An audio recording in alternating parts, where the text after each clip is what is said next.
What's up, guys? This is Kyle from Wax Museum. I've got a 3-card mail day to share with you today, and yes, I know there are only 2 here. The third one's going to be spliced in. I didn't want to sit on this unopened mail forever, but the third one is a very big card, so make sure to stay tuned for that. Like I said, I'm going to splice that in at the end, but let's go ahead and take a look here. This first one is a TTM request, and it says it's from New York, so if it is what I think it is, I sent this one out in October, and yes, it is, and kind of a crazy story to go with this one. So I put this card in the mailbox last October, and there was like a torrential downpour, and it just got absolutely soaked. And when I got home from work, the mail hadn't picked it up yet, and I mean, the envelope was just soaked, and it was just folded over entirely, so I had to carefully extract the card. Thankfully, I had it protected in index cards, so the ink from the front of the envelope didn't go all the way through. And then I had to kind of put this card in paper towel in order to dry it out. And you can see it's not in great condition. But at the time when I sent it, it was in much better shape, and it was like a $20 card, so I didn't want to lose that entirely. I didn't have another extra to send to Bill Bradley as well. I wasn't super confident it would come back signed anyway, so I'm like, all right, let me go through all this process and not spend a ton of extra money, and here we are. Finally got this one signed. I've seen some returns coming back from them recently. I was honestly surprised that this one showed up. Not in amazing condition. That's not his fault necessarily. I'll put that in a top loader, and it should straighten out some, but that's for the PC, so very, very happy to have that one. Bill signs his mail like maybe once a year, maybe once every 2 years, and it's sporadic. Doesn't mean you're always going to get it, so very happy with that one. All right. The next card that I've got here, I might actually have to grab my scissors.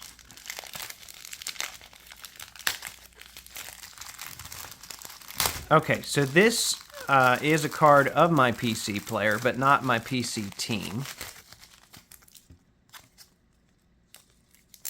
And you can see Artest Dominion, so that should at least tell you who the player is. You might not know what the card is just yet. So this is a set called Hats Off from 2009. It's 2009 Skybox Dominion, and this is actually a bankruptcy copy, which just means it was some of the leftover stock. It was like a replacement, because this card was actually numbered to 140.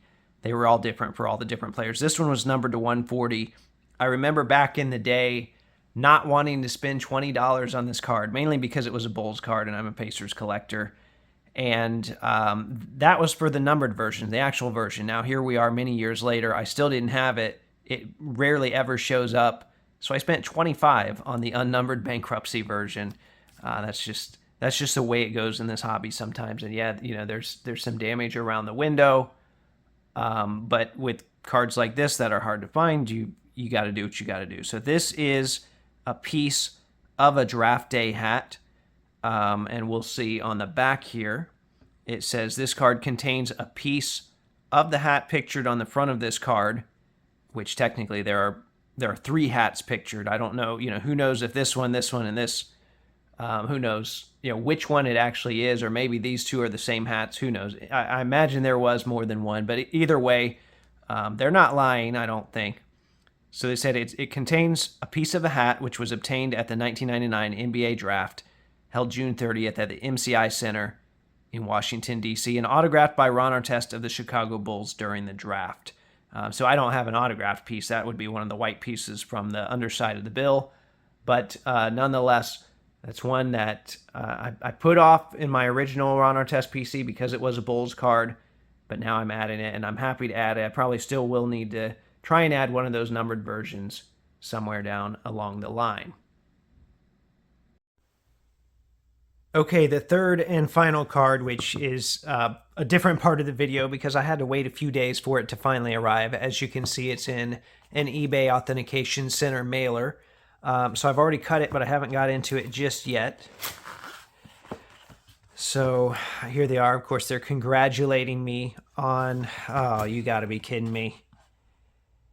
So I bought a Buddy Hield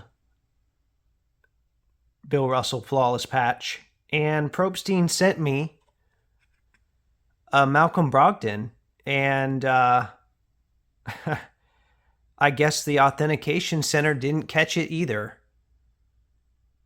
So, wow, I don't even know what to say. I've been waiting so long for this Buddy Healed card. I've been tracking it. I've been telling my wife, hey, we need to be home to sign for it.